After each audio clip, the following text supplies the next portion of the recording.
Psychiatrist and author Dan Siegel talks about the way that all of this screen time in our society is impacting relationships. And he starts with a really poignant story that I wanted to share. Here's Dan. I once was having lunch in New York, and there was a couple from another country who had a 1-year-old child whose birthday was that day. And for the birthday present, they gave this child a smartphone.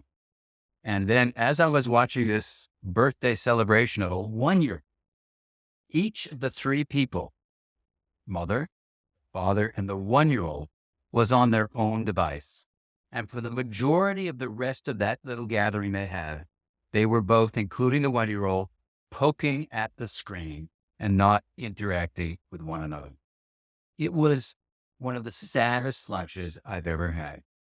And I thought about the future of humanity, where people are becoming more comfortable with interacting with this thing in their hand than with interacting with one another. And I rode on the subway after that lunch, and most of the people were on their smartphones. When I got off the subway and went walking down the street, many of the people in the streets in New York were on their smartphones. When I got in the elevator of the hotel and rode up, everyone was on their smartphone. There was no time for just saying, hey, how's the weather? Or what are you here for? Where are you from? None of that was happening.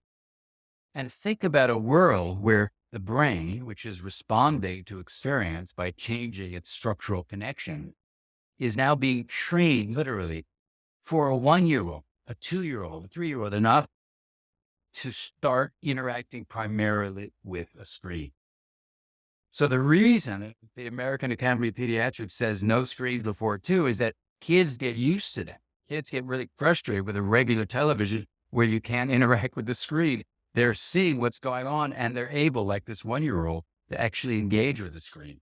So we need to make sure that relational connections, face-to-face communication is there.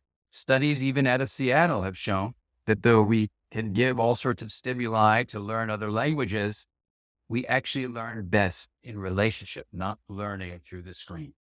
And those studies are really important to remind us that learning is based on relational connection.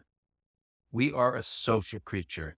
The brain is a social organ of the body, and social means deep connections using nonverbal signals as well as verbal input so that we can deeply know one another.